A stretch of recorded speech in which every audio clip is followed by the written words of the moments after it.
Kamala's message to young black men.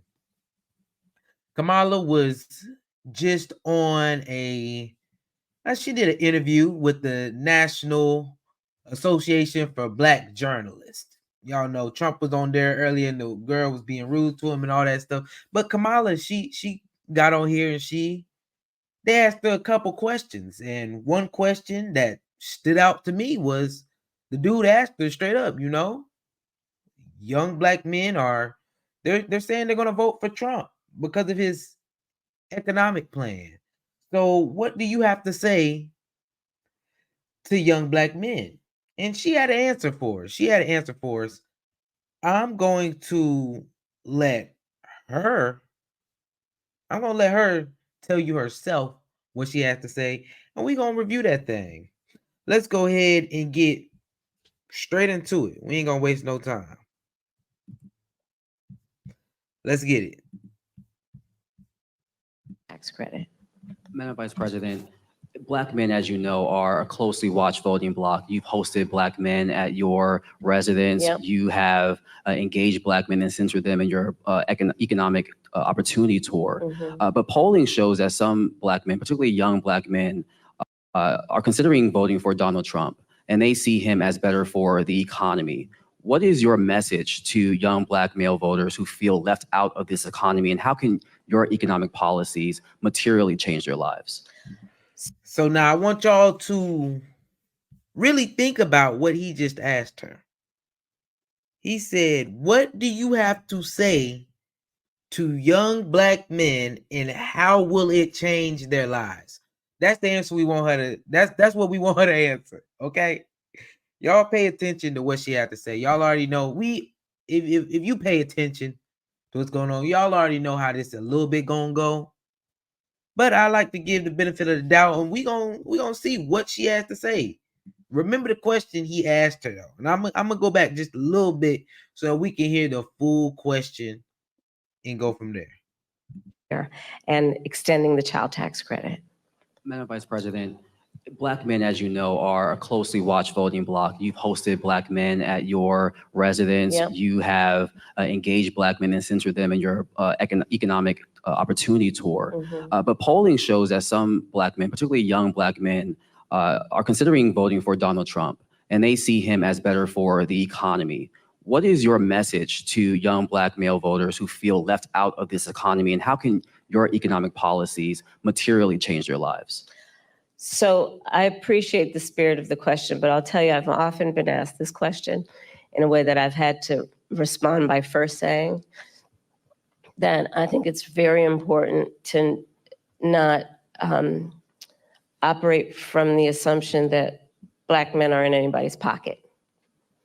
Black men are like any other voting group. You got to earn their vote. So I'm working to earn the vote. Not assuming I'm going to have it because I am Black, but because the policies and the perspectives I have understands what we must do to recognize the needs of all communities. And I intend to be a... All right, before she go on with that, I like how she came in the beginning. She really, that's what I like to hear from a politician. Earn the vote. Earn it. Especially, I'm telling y'all, Black people, listen to what she's saying. Make her earn that vote. Y'all just gonna go vote for no reason just because she Black, like she said. Because they hear all the stuff that everybody says. They hear it all. And it makes sense to them because they don't vote. They're not gonna vote for Kamala just because she's a woman or just because she's Black. Some people will. And Black people are known to vote for people specifically for those reasons. Let's be real. But she's telling you here, don't do that.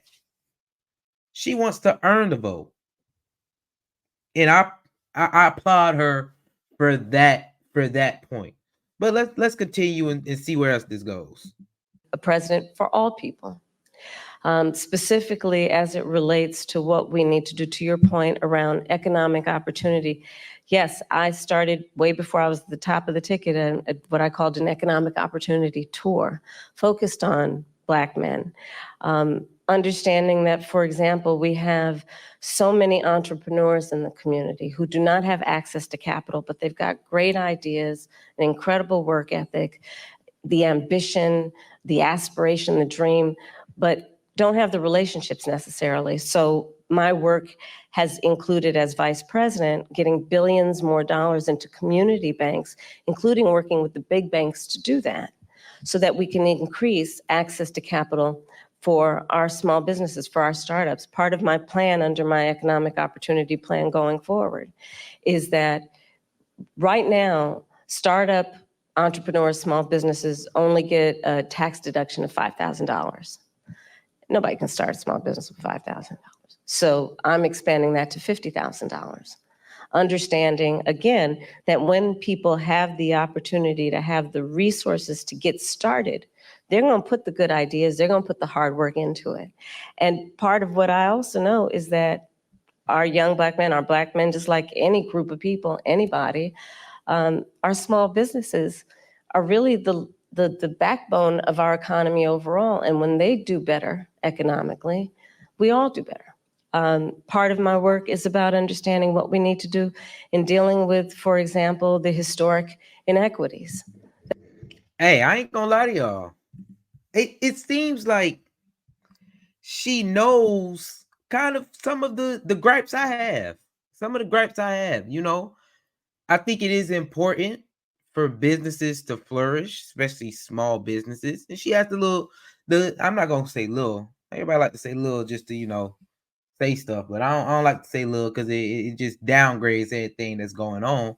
But the five, what she say, $50,000 for startup, that is big. That is big for startup costs, you know, for new businesses. But I mean, other than that, I don't see it helping too many people unless you have a business. If you're a Black man who does not have a business, then yeah, you're not gonna get help out for this at all. You're not gonna get helped at all. At this from that one plan. I'm not saying she ain't got other plans, but that one plan is not it. It's not it. So who is she talking to right now? Young business owners, young entrepreneurs? Probably that's what she's aiming towards. But everybody else with a 9 to 5, regular people, I would almost say middle class, because a lot of middle class people don't have businesses. Yeah, y'all have small business you want to start up, but let's be honest. Let's be honest. That have faced the Black community around home ownership, right? I don't have to go through the history with anybody here about what that has meant in terms of redlining, what that has meant in terms of biases and home appraisals, and what the impact it has had on stemming the opportunity to build intergenerational wealth because of those obstacles. So part of the work that I have done and will continue to do is identify, speak truth about those obstacles, and address them. Another example is medical debt. Okay. I understand. She gon' systemic racism because the system is set up to keep us down. So she gonna fight that when it comes to housing, so that we can get some housing, affordable housing at that. I think that's good for some of y'all. For some people, you could use some affordable housing, you know. But I don't know, the generational wealth thing. I we just don't have the financial literacy at all for a lot of that. I know a lot of grandpas and grandmas that's done passed away and passed some things down, and now that money gone. That money straight up gone. But y'all know she want to do the thing with the housing as well. Let's continue. 1 in 4 Black families or individuals is more likely to carry medical debt than others. So part of my perspective, and as vice president, part of the work that we have done is to say that we're going to eliminate medical debt from being on your credit score. Because until now, medical debt worked against your credit score, and people know their credit score like you weight, right? You know that number. And the difference between what that number is and what it needs to be is the difference between you being able to get a car loan, a small business loan, or even a leasing on an apartment. And so part of my approach is understanding the obstacles that traditionally and currently exist to allow anyone, including Black men, be able to achieve economic wealth. And I'm gonna tell you, I don't think it is sufficient to just only talk about economic policy around reducing unemployment. It is an important marker, and I'm proud of the work that we've done thus far, but it should be a baseline there, everybody's working. The point is, do people have an opportunity to build wealth?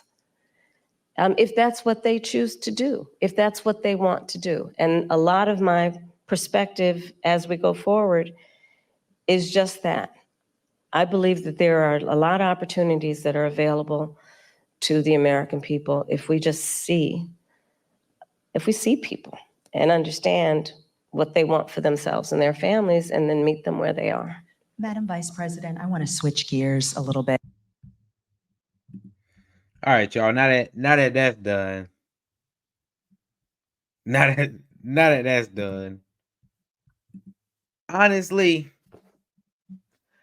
I ain't get nothing from that. I'm not gonna lie to y'all. I did not get nothing from that. I don't care what y'all say.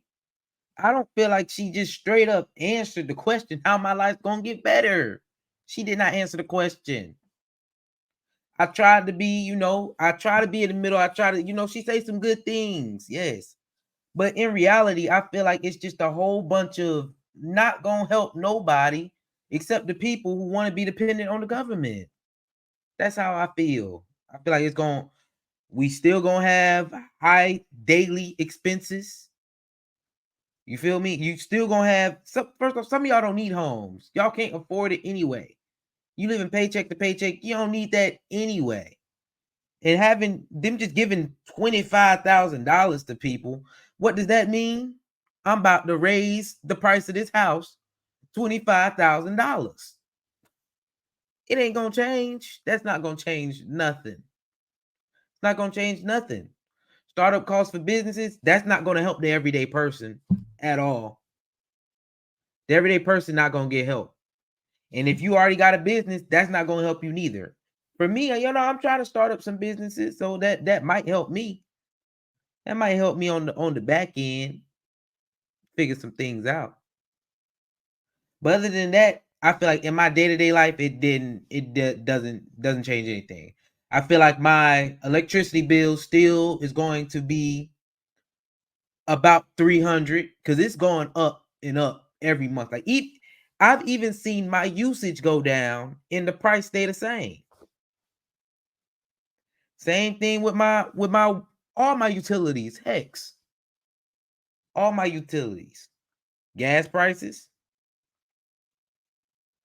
That's not just helping my every day-to-day life saving anywhere. It's not. I need some day-to-day things. Like how are things going to be more affordable? I understand all the other stuff, the systematic. They holding us down, the oppression stuff that you want to add in there so it'll sound good, but that's not even what I'm feeling. And half the things I feel like she promising, I feel like it's not directed at Black people anyway. It's not at least directly directed at Black people. It's something that'll help everybody. It'll help everybody. And that's one thing Black people keep voting for is things that they feel like will help them specifically, but in reality, it's not even for you. That's how I feel. A lot of this stuff is not even for us. You think you benefit on the back end of it. When in reality, we ain't benefit in however long we've been voting for the Democrats. What, 60 years, 90 years, whatever. Since the 60s, since the 50s, we in mass ain't gained nothing. I still think a lot of us is still in the same position, maybe even worse. I feel like the Black people got worse off as time went on. Cause we just too dependent on the government doing a whole bunch of bull. She gave me nothing. I don't think she answered the question. I don't think she answered the question. My day-to-day life, how is my daily life gonna change? How will my daily life be affected? It won't be. Probably get a little taxes will probably get a little higher. I just either I'm gonna have to figure out a business or something. That's what I'm gonna have to do. Figure out a business. At least I'm in that stage where I'm like, I need to figure out a business. Because if not, yeah, I would probably totally get nothing from that. But yeah, I watched the whole interview. Y'all know how she does. She doesn't really answer a lot of questions, just gives a lot around the question. And they let her off with, oh yeah, that's it right there. That's it right there. Hey, if that's what you want, that's what you get. That's what you want. That's what you're gonna get. Like I said, I'm not spending too much time on this show. Not spending too much time on that at all. So hey, make sure y'all like, subscribe, and leave a comment. Let me know how you feel about the interview. Do you think she was speaking to black men specifically? You know, did you get anything from that? Y'all let me know. Y'all let me know how you feel.